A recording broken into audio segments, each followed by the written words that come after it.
All right, everyone, thanks for joining us. We are going to get started on the webcast. Sheila, take it away. Hi, and thanks for joining us for our Wijmo 2013 V1 webinar. In this, we'll be covering some of our new widgets, including our mobile support, our data API, and our SpreadJS component, which is an Excel-like spreadsheet. And I'm Sheila Nath, and I work in marketing and documentation here at Component One. And joining me today is Chris Bannon. He's the product manager for Wijmo, and he can answer all of your more technical questions.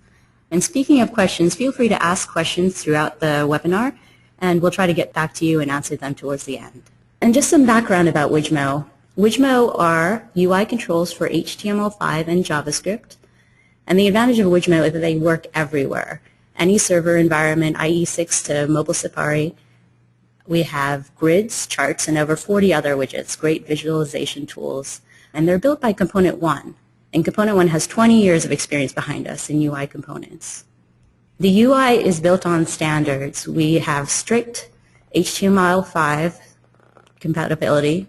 We are also built on jQuery, jQuery UI, and jQuery Mobile. And we have integration and support for Knockout.js, AngularJS, and Breeze.js. In this webcast, we'll talk a little bit about what's new in 2013 V1. We have an adaptive widget framework. We have new mobile widgets. We have a new Wijmo data API, a new SpreadJS component, and we also have a new product line. And we'll do some demonstrations and talk you through what we have. And to begin with, we'll talk a little bit about our adaptive widget framework. We have one set of widgets for both desktop and mobile devices. You can just switch out jQuery UI for jQuery Mobile, just change one single line, and it's the same code, the same files, and you can easily go from having a desktop to mobile application. So our jQuery Mobile support, we have full jQuery Mobile support, includes declarative markup, and jQuery Mobile is now interchangeable with jQuery UI and Wijmo. Like I said, it's just one line, and that's all you have to do to switch between a desktop and mobile application. And Chris is actually going to give a demo of our adaptive widget framework now. Thanks, Sheila. The adaptive widget framework is new in our latest release, and it's really powerful. It gives Wijmo the ability to run under a jQuery UI environment or jQuery Mobile. What we're going to do is take a look at how you can do that in each scenario. So I'm over here in Visual Studio, and what I have is just some very simple HTML files. The first one I'm going to open up should look familiar to you if you're familiar with Wijmo. I just have a few script references. I'm referencing jQuery, jQuery UI, a jQuery UI theme that we made, the CSS that the widgets need for layout and structure, and then the Wijmo JavaScript library.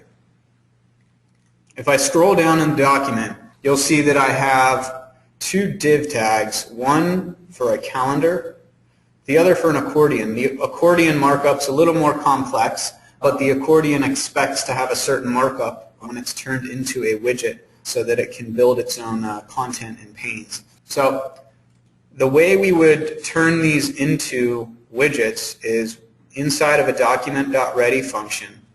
We would find the element using jQuery, and then we would turn it into a widget using the jQuery UI widget initialization. So you can see I'm turning the element with ID of accordion into an accordion, and the element with an ID of calendar into a Wijmo calendar. So if we look at that in the browser, it's a very simple page, but you'll see it's got the Wijmo calendar up above, and below just a simple accordion. So if we hop back over into Visual Studio, let's look at a different page. This one is almost identical. Really, the first difference is that instead of referencing jQuery UI, we're now referencing jQuery Mobile. We still use jQuery, but essentially the widget foundation that we're using, we've swapped out to use jQuery Mobile. And then another really important thing to note here is that I have switched out from a jQuery UI theme to now use a jQuery Mobile theme. And if you want things to work right, that's very important. And You can build your own as long as you build a jQuery mobile theme for use with jQuery mobile and a jQuery UI theme for use with jQuery UI. Theme Roller is a great tool that can get you 99% of the way when you're building themes for applications. And then down below I have the exact same file references I had in my jQuery UI HTML file. It's just the Wijmo CSS for layout and structure and our JavaScript library. Now let's scroll down. I have a very similar markup. I have a div for calendar, the same div for accordion. Only you'll notice a new attribute we've added to this element. We added a data role attribute to each of these elements, and you'll also notice that the value is the widget name. So this is a really nice feature in jQuery mobile. It lets you declare widgets. So I can go in here and declare this element as a Wijmo calendar. And if I scroll up, you see that the widget initialization script that we needed before is totally gone. Now this is optional. You can still use the JavaScript initialization if you really want to, so that your code would literally work in both places. But honestly, I really love this declarative markup and being able to go into a document and see what elements are being turned into widgets without having to reference external JavaScript and figure things out. And when you have a team of designers and developers working together, it's really nice to be able to just slap a attribute on here and turn something into a widget. Let's view this one in the browser. And it's very similar. So the only real difference here is that, you know, the fonts are a little larger. It now has touch capability, so if we were on a mobile device, we'd be able to tap these things. And it's using the jQuery mobile theme.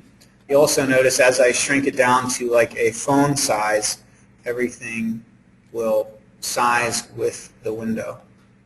So really this stuff's optimized for mobile devices. But I'm running this in Chrome here, so you can see it's perfectly suitable for desktop as well. And also speaking about our mobile widgets, we have two new mobile widgets. We have an app view and a list view widget. And you can use the app view for building mobile applications that work on tablets and phones.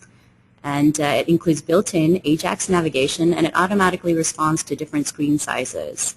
So, and it looks kind of like a native application because it'll add a back button for you as well. And you can use app view in conjunction with list view. List view is based on the jQuery mobile list view. And if you've used that before, you know it's great for building list-based mobile applications.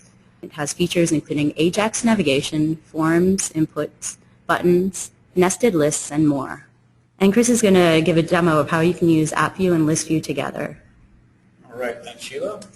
The first thing we're going to do here is I have a very simple project in Visual Studio. As I'm using Visual Studio here, keep in mind that everything we're doing is just static HTML and JavaScript. So you don't have to be running this in Visual Studio. It just happens to be what we prefer. We're going to create just some basic folders and some HTML files here. The first thing I have is an app.html, and this is really where AppView lives. And the best way to describe this AppView page is like a shell for your application. So I have all my references in here. This is way more references than I need for AppView. We're going to build on this application and add data layers in, charts, grids, and everything. So I have all the references I need, but just to let you know, you would need jQuery, jQuery mobile, a theme from jQuery mobile, and the AppView JavaScript file. That's the minimum you would need to get this AppView, but let's look at what you could build out as a full application with AppView. Now, AppView is similar to the jQuery mobile page. In fact, you do wrap it in a jQuery mobile page. So you put it right inside a jQuery mobile page. Let me highlight the markup for AppView here. So AppView is all based on this data role, and it's based on markup conventions. So it's similar to how you would architect a jQuery mobile application in that you add these data role attributes to kind of tell the widget and tell the app view how you want it to behave. So we have our app view that wraps around a app view page, which is the main piece of our application, and then a menu. And the menu is like the navigation structure for your app view, or your application. And then inside an app view page, you have a header and a content concept. So right here, if I run this page, it's actually going to work and it's going to load in this app view page. And what you put here in the initial app view markup is your default page. So when you first come to the screen, it's what you see loaded into that view. So I'm going to go ahead and run that and show you what it looks like. So without clicking anything or building any further, this is what you get with AppView. You get the menu, which is the left pane here that has company, products, and a spreadsheet link. It has a header, which is the static bar across the top. And then it has a content section where we have the Welcome to Northwind Traders paragraph. So out of the box, that's what you get. And it's pretty nice layout with navigation built in and content loading built in. So we have some menu items. The first thing I want to focus on here is the company menu item. Now inside here I've created actually a Widge list view widget and just added some menu items to it. The first one, let's look at what it's pointing to. It's pointing to a partials folder, a company folder within that, and an index.html. So let's locate that file. And the reason I have these in a partials folder is that they're not full HTML documents. These can be full HTML documents if you want, but AppView only needs a fragment, and the only markup that you need to return to it is the AppView page markup. So let's break down what that fragment is. It's similar to what we saw on the app.html default content. So we have a AppView page data role telling the AppView that this document that we've returned has an AppView page in it. The minimum that it needs is a content section. And if you want us to generate the header for you with the back button and a title, all you have to do is specify a data title attribute. Another option would be for you to add your own header. So we have two links here. One links to an About Us page, another links to a Contact Us. So nothing magical here. This is just very basic static HTML.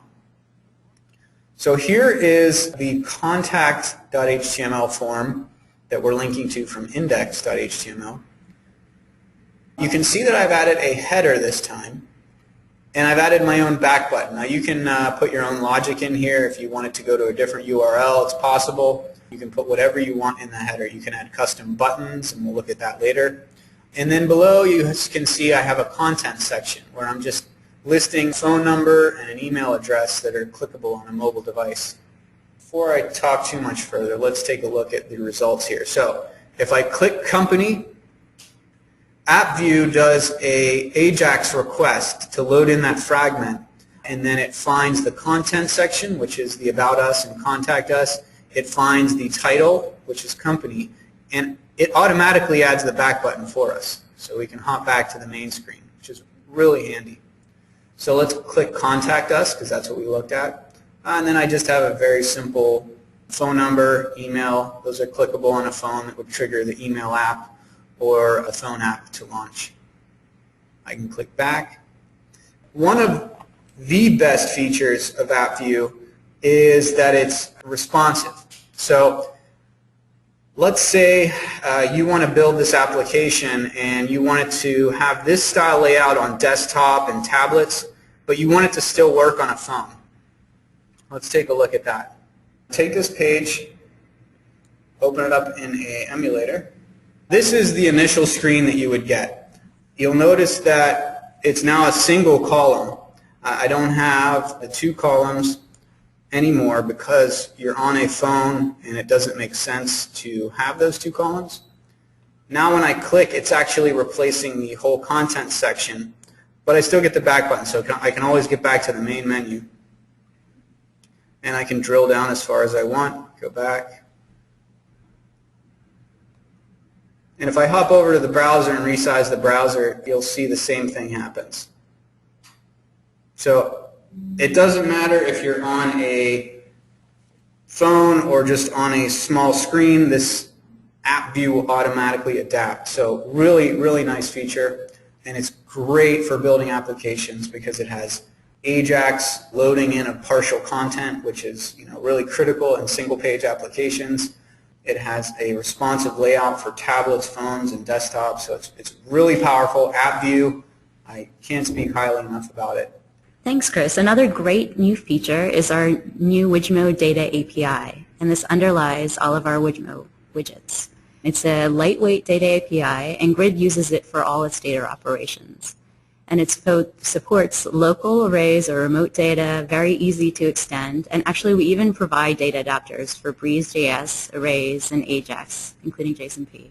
And Chris is going to go over Data View and show you what it can do. An interesting story about our data framework is that we actually wrote a much more complex data API. We had a massive library that really was a powerful data management library, and we really started seeing other things like Breeze.js becoming popular, and the jQuery UI project was working on a data source. So there's other data source APIs out there that were really kind of being adopted, and we took a step back and decided to not compete with those. I mean, that's kind of our key philosophy here, which is to identify standards in the industry, embrace them, and integrate with them rather than try to compete with them. So we scrapped our data project and we decided to make a very lightweight data API.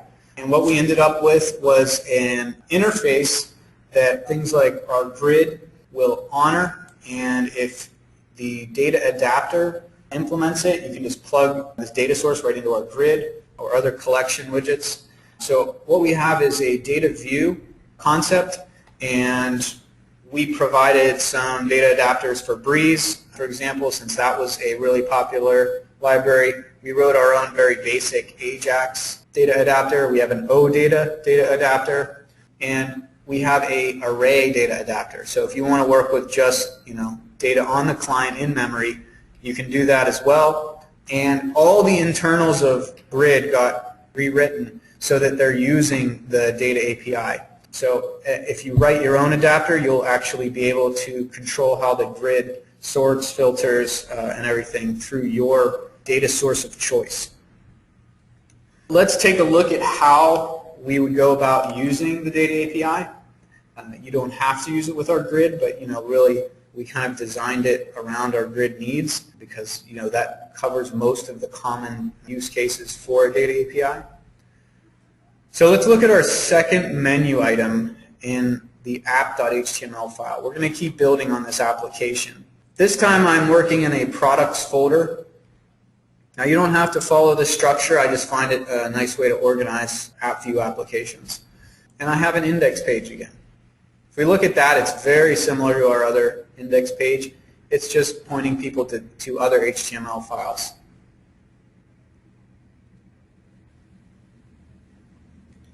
Let's first take a look at Ajax data view. It is the most simple data view for doing remote data work. So it's literally just using jQuery's Ajax, but it's implementing the data view interface so that the grid can bind to it. We have a view model here. We're actually building a view model that can be bound using Knockout, and I need to initialize a new Ajax data view. The only things I really need to pass in are a URL to my service, and since I'm doing a cross-domain request, I added this jQuery Ajax setting. So anything you put in here is essentially telling the jQuery Ajax how to behave. And you don't need this really unless you're doing the cross-domain requests like we're doing here. Below that, we're creating the products view data by calling the refresh. And what that does is that triggers the data view to load from the server. And refresh returns a promise. So the nice thing about that is you can attach a then handler, so as soon as the data is loaded, you can react to it. So in this case, I'm just going to refresh a list view to make sure the layout looks good with the new elements in it. And then below, this is just part of my view model. I'm creating a products property of my view model, and I'm declaring it to be the product view as its value. Down below, you'll find something similar to a document.ready, but it's not. This is what I would describe as the document.ready of the partial page injection into AppView. So AppView is going to raise this event anytime it loads in an AppView page. And this comes in handy for when you want to initialize things against your AppView page when it loads. What I have in here is just a basic initializing a view model and applying my knockout bindings. So let's look up in our markup. I have a list view data role on a UL tag. The other stuff is just styling. And then I've added a knockout data bind attribute where I'm looping through all the items in my products collection. So you'll notice that I'm actually turning this into an observable array. So our data view has a method that if you want to work with a knockout array, observable array, you can call this and get a standard observable array so that you can do normal operations on it, like this for each, for example. Inside that, I'm just creating a new list item. So it's really just a for loop with a template that's creating list items in my list view. So let's click products. Once we're in products, we get that index page that lists them. Then I click list, and as soon as this fragment loads, it initialized a data view. It called the refresh, so that loaded this data using web service, and then it basically executed a for loop and created this nice list item for me. So it's not bad, but let's say we want to sort. So we want to sort these products by name. What I can do is I can add in a sort before I call refresh. Now anytime you do sort or filter, it will automatically refresh for you, but I'm going to do it prior to refresh, and then because I want to clean up these list items by calling the refresh after I get that data and render the items. The sort, you can basically just add a sort command. We're going to do product name. We could do ascending, descending, and we could also do filtering as well. So let's just save that and refresh this view. And now you can see my products are sorted alphabetically. How about we go into the JavaScript console here, and I can access viewModel.products in there, and I can sort it there as well. So there we go. I just sorted it descending. So you can see this stuff's live as soon as you make a edit like that, sort it back. You can work with this stuff on the client however you like, filtering, editing, sorting. It's very convenient. Now let's look at Breeze and Grid. So, Grid is really our specialty here. We've been building grids, since VB6. So we have quite a lot of experience in grids, and that's what most people come to us for. So we took a lot of that experience from other platforms and now brought it into JavaScript and HTML5. And we have a very complete grid that has sorting, paging, filtering, grouping, editing, all those things that you would want in a WinForms grid or a .NET grid. You now have that in JavaScript. And the cool thing about that is it will work everywhere. If you build a JavaScript grid, it's going to run on a PHP environment, ASP.NET environment. It doesn't matter. That's really the beauty of working in JavaScript and HTML5 like this. So let's take a look at how we can use the Breeze.js data service API, and we can bind to that using our grid. First things first, let's make a data service. And this is just a standard Breeze data service. We're pointing it to that same web service that we pointed to earlier. Now, depending on how you write your web service, if you have the metadata that Breeze is looking for, we can cut a lot of the code out of here. In this instance, I'm just pointing to a service that doesn't surface metadata, so I had to specify this as being false. And this is Breeze. This is how you work with their service. And the reason for that is because Breeze can do a lot more and eliminate a lot of your code when you provide the right metadata for it, which is nice. So let's look down. We have metadata store. This is not required, but I really want to customize the way these entities look in my Breeze data store. So I'm going to define my metadata, and I'm going to define the entity properties so that really the grid will only have the columns that I want in it. I'm defining which one are the data keys so we can track changes. So that's what these next few lines are doing. I'm creating a product entity, and then I'm adding properties to it. So like product ID, product name, and you'll notice that product ID is the key in the product object. And then I'm just adding that entity type to the metadata store. And all of this code is what you'd rip out if you had the server-side metadata. So it really, if you can provide that, it's best.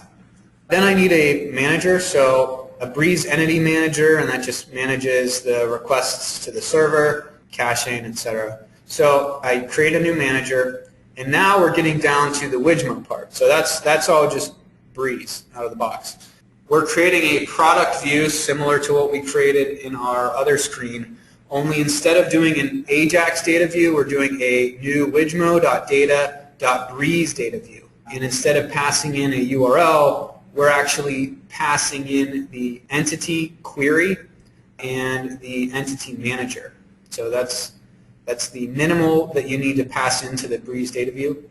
And then we're setting inline count, which is a setting inside of Breeze, and that tells it that the web service is not providing a total count. Total count is used for pagination, so it needs to calculate when you do page size and the total count. It'll tell you how many pages there are. It'll tell you what page you're on, also using the index. So in this case, the web service is basically a dumb web service. It's not giving metadata. It's not giving the total count. So we just need to make sure Breeze isn't depending on those things. And then since we're working on a data view, we can call that same refresh method, okay? Which is the beauty of the data view API. It's one interface that all these adapters implement so that you can always depend on the same methods and API. So let's call the refresh. That's going to internally load or trigger the Breeze data to load. And then the same as with our other screen, we're just creating a public property on our view model called products, and we're binding it using knockout. And if we go up above in our markup, we will see a similar bit, only instead of a for loop, we're creating a WidGrid widget here, and anything inside this bracket is just widget options. So the data option for WidGrid is being bound to products, which is a property of our view model. We're turning editing on in the grid so you can edit it. We're turning sorting on. So very basic, just setting a couple properties, one of them being our data source. And you'll notice I'm binding to the actual data view here. I'm not binding to the knockout observable array. I'm literally binding to the data view, and that allows the grid to automatically call the sorting API in the data view. And all that's hooked up, which is really cool. So I'll show you what that looks like now. Okay, so let's go back to products. Let's click grid. And you notice the loading screen there. So this is the same data that we showed in the list, only it's defined in columns here, like in the grid. And now I can click and sort those. And what's so awesome is that I didn't write any code, and Breeze and the Wijmo Breeze data view are automatically doing the sorting to the web service for me. So they know how to talk to the web service. And now if I go in, notice that the grid is sorted by product name descending right now. If I go in and manually write some JavaScript here and execute it against my data view, which in the JavaScript console I just sorted it by product name, the grid is going to respond to that. So it's like a two-way binding here. I can update the data view and the grid just listens, and I can click, sort in the grid, and it's actually updating the data view.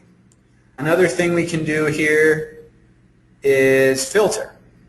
So let's say we want to filter by anything that has a category ID of 1.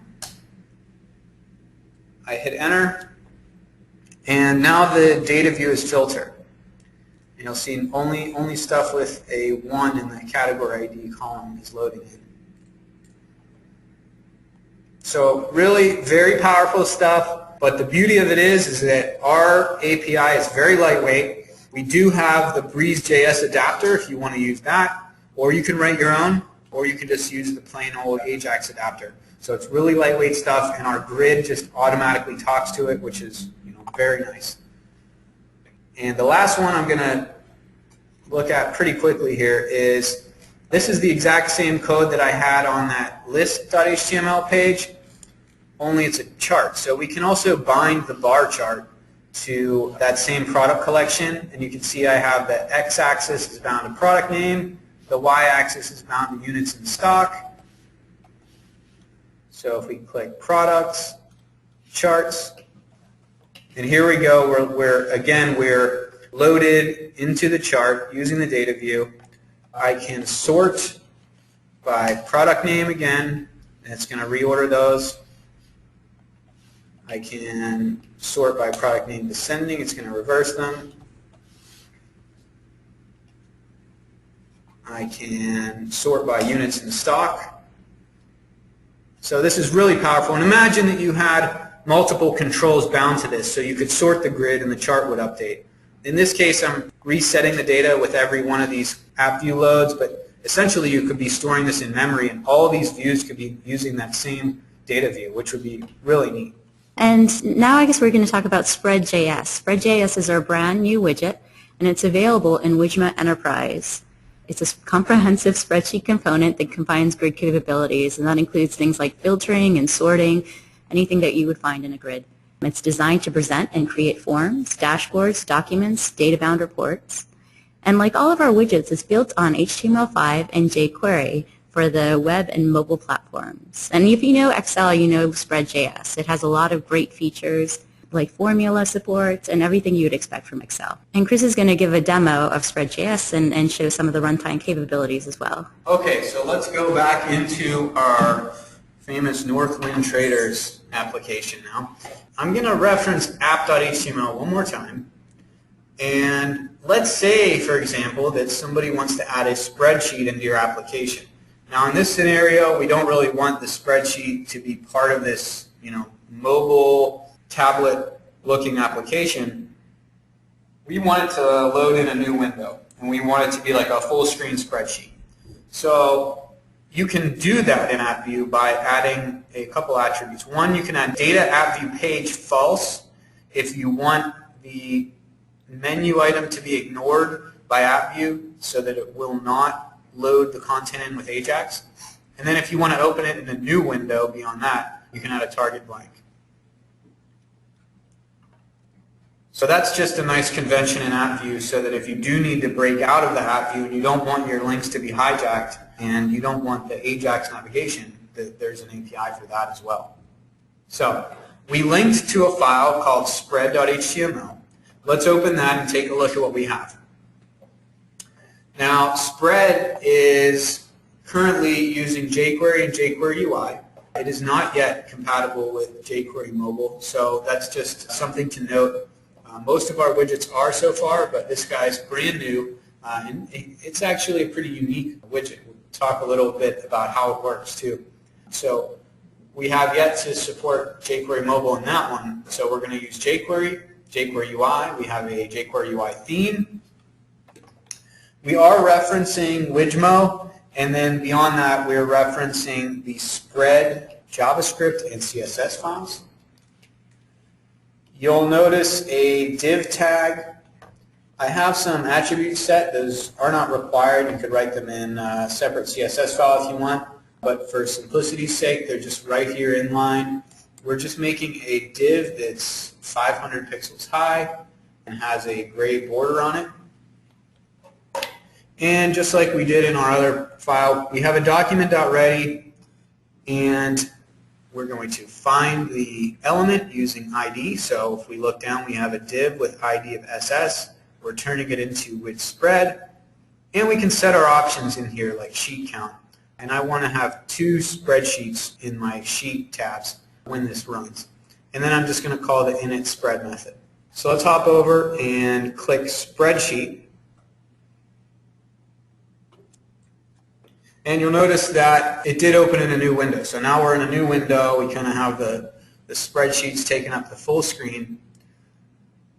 And this, looks just like Excel. We have a line of spread products that have been in development for a very long time, similar to our grids that, we've done them in every platform, Silverlight, WinForms, and now we've brought that into JavaScript. So this one's wild. This one uses Canvas, so it's all HTML5, and it uses the GDI for Canvas to draw every pixel here. So this is literally hand-drawn on the page using Canvas, and then we do some tricks like overlaying inputs for adding text boxes. And what that gives us is really good performance as well. So all the UI is virtualized, so we're only drawing what needs to be on there. If this was done with DOM elements, it would be really slow because you've got potentially millions of cells. So this is a really cool, it's an application that's been built into a widget. And you can do things like selection, range selection, sheets, adding new sheets, paging, and that's just the basics. You have a spreadsheet to do whatever you want with out of the box.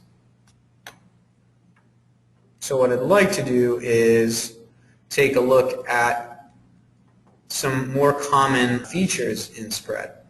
One of the most common is formatting. So you want to be able to format cells based on certain values. So in this section, if it gets over 100, it's going to turn it green. So all that is done in code, and you can handle the cell changing and pretty much do whatever you want. You can control the style, you can see the border, merging, everything. So it's really, you can pretty much do anything that you would want to do in an Excel spreadsheet you can now do in JavaScript, which is just insane, and it's so cool that these guys are able to pull this off. We've got cell span. So if you need to do things like spanning multiple cells or columns, you can do that. Formatting is a big one. So you have values. You want to specify a formatter like so. So this one's got about 90 different formats, and then the output here is in the display. So we could scroll down and see all the different formatted values for that same initial value. And all these formatters are part of SpreadJS.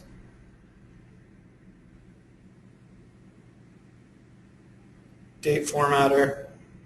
You can see the date values, and these are all coming from, again, the same initial value.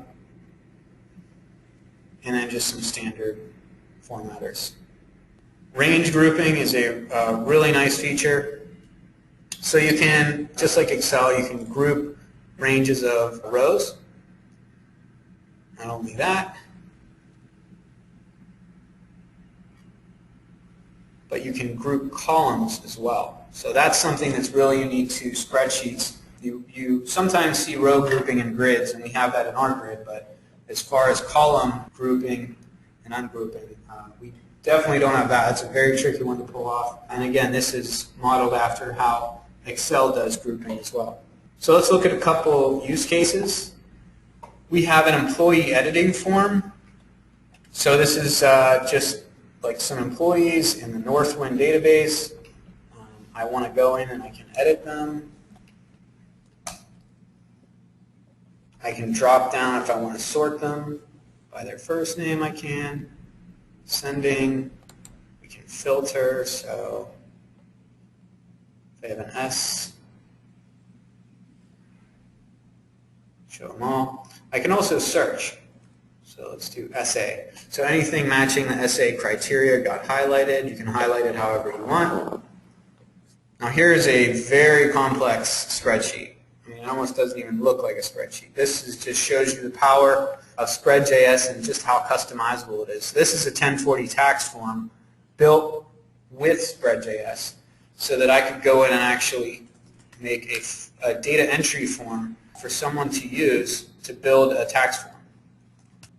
All right, so here is one more use case. This one's cool. It uses the Wijmo ribbon to build the toolbar, similar to how Excel has, and then it has SpreadJS below it. So we can do similar things. We can let's grab a range of cells. We can merge them. We can grab a range of cells, sort them.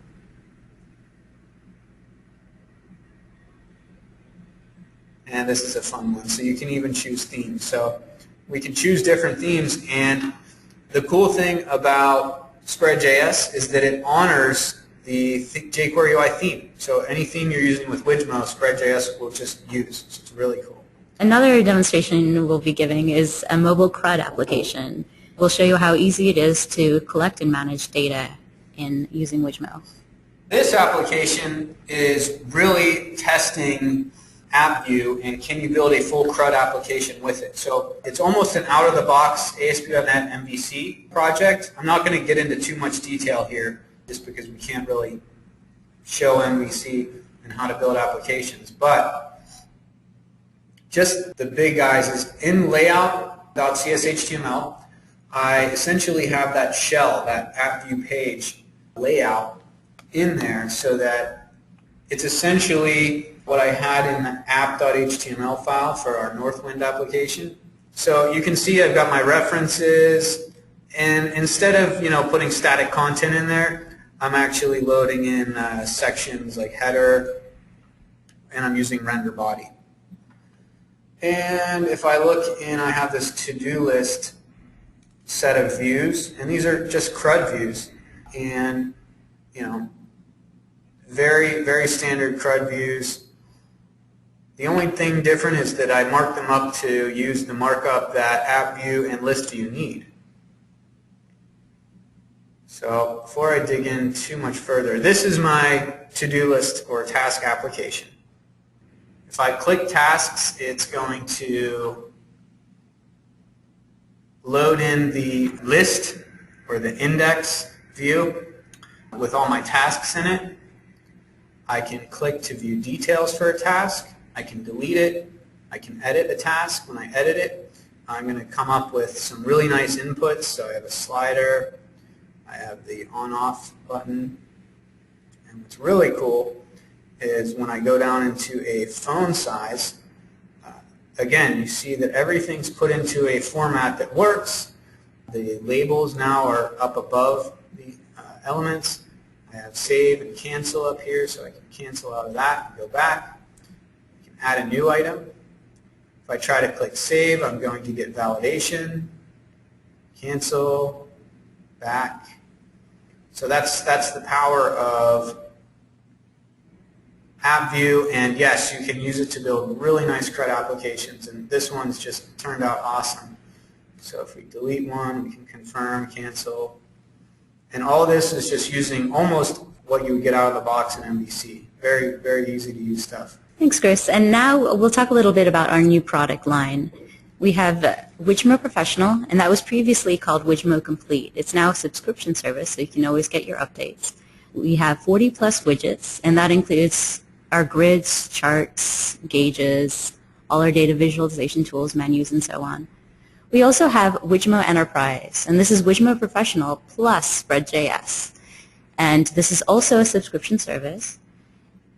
And another thing is now we're offering platinum support, and this includes priority phone support. And our phone support is based right here in our Pittsburgh office. And also we are offering renewal pricing on any products for existing customers. And to get this deal, you can contact the sales team at sales@wijmo.com, or you can give us a call, 1-800-858-2739. The code you can use is WIJ3 free web to get 20% off new licenses. So that's a pretty good deal. And I believe that is running until the end of June. And I will send all this information out in a follow-up email as well. We've actually had a couple of questions about licensing. Can you talk about licensing? Or? Sure, yeah. Just in general, licensing is per developer seat, and when you buy a license, it's for one developer, and it's royalty-free distribution, so you can use it on as many projects as you want. It's very similar to the licensing for all of Component One's other dev tools, so if you're familiar with that stuff, Wijmo is pretty much the same. You get a license for developer seat, you can get updates throughout the year for a subscription, and that allows you to use it however you want, royalty-free distribution. Just to summarize, what makes Wijmo different? So we have one product for desktop and mobile web applications, and as you saw, all you have to do is change from using jQuery to using jQuery mobile. We embrace and integrate with standards. We integrate with Knockout.js, AngularJS, and Breeze.js, and we're based on jQuery, jQuery UI, and jQuery mobile.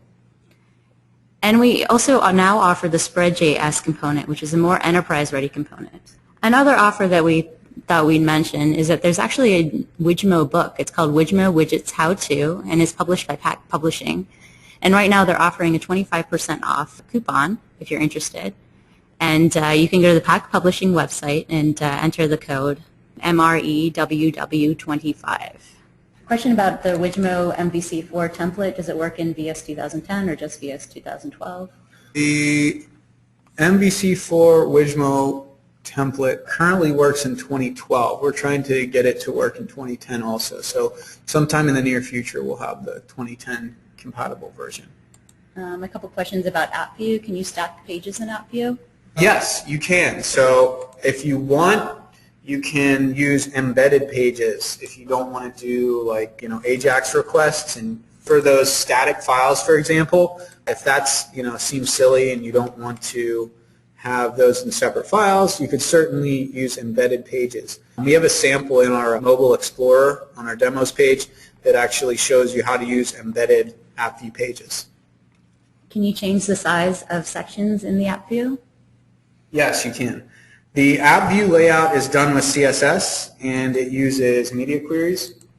So we just wrote what we think are the optimal defaults, but you could certainly override those and change the size of the side panel. You could also change when you want the menu to display or not display. So I think what we'll do is maybe put out some different samples that show you how to customize that layout to your liking.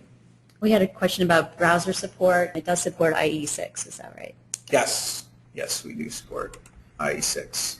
AppView, I don't know if I know AppView works in IE7 and up. I haven't tested in IE6, but it should work. We'll have to do some testing to confirm that. It's hard to target IE6 on the mobile specific stuff, but certainly all of our jQuery UI widgets used in that environment works in IE6. Question about Platinum support. Yes, Platinum support is available everywhere. It is, yes. Oh, and another thing to mention, we've gotten a lot of questions about this. Wijmo Professional is part of Component One's Studio Enterprise and Component One's Ultimate Suite. So if you are a customer of Component One, if you have a valid subscription for either of those, you can go start using Wijmo, which is great news. If you're looking to get into HTML5 and you're a ASP.NET guy or a WinForms guy, Silverlight guy, you have the tools if you buy Enterprise or Ultimate. So definitely give them a try. We have questions about other products, future products, PDF Viewer for Wijmo. PDF Viewer, that's an interesting one. We've had a handful of requests, nothing to promise right now. It's definitely something that's on our radar. If you go to wijmo.uservoice.com, I know PDF Viewer is in there, so upvote it. We do a lot of our decisions. If you look at the top items on there and look at our last release, they almost line up perfectly. So we really try to drive our new development on what people are requesting and voting up on User Voice. And you'll be putting the apps up also, making them available. Yes, I'm going to make all these applications available for you to use. I'll put them online too if you just want to try them from your phone or anything. I think there was a question here about AngularJS, any changes. We have been polishing our Angular support. So sometime in the next couple months you're going to see another release that has really a strong focus on Angular. We've got some sample applications in the works, so you'll see a lot of that coming in the future. That's definitely on our roadmap, and that's already in development. So the Angular stuff works now pretty well, and over the last couple releases we've added support for a lot more options and a lot of the widgets. So certainly don't stop from using it now, and certainly please tell us if there's any missing pieces to it or any issues you have using it. Yeah, like I said, we'll have that officially released in the next couple months. We have a question about why we ended up using jQuery Mobile and not building a separate framework. That's a very good question, and I think that the answer for that is the same answer of why we use jQuery UI. The bottom line is they're proven, and they just have market share. When we talk to customers, developers, such a strong majority of them are already using those in some way.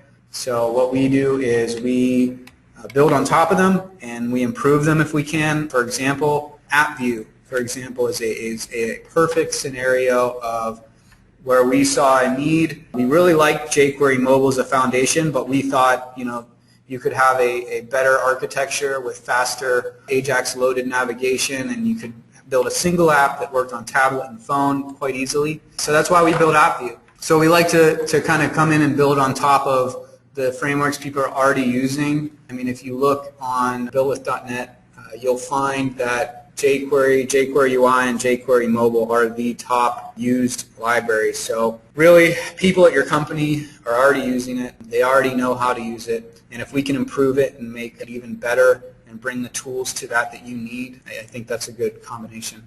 We're asked about benchmark tests. Do we have that available? Or? We don't publish our benchmark tests, but yeah, we do some benchmark testing. We also do a lot of unit testing. So we run like these tests against nightly builds that we do. And another question about maps in Wijmo. It's something on the radar as well. We looked at it. We're not quite sure where the right place to build those is. There's certainly a lot of JavaScript maps out there, like Google Maps, for example, Bing Maps, Esri Maps. Those are there, but certainly we could build something on top of those maybe. So we'll definitely consider it. I really encourage you to go to wijmo.uservoice.com and add your request or upvote one if it's there already. That's it.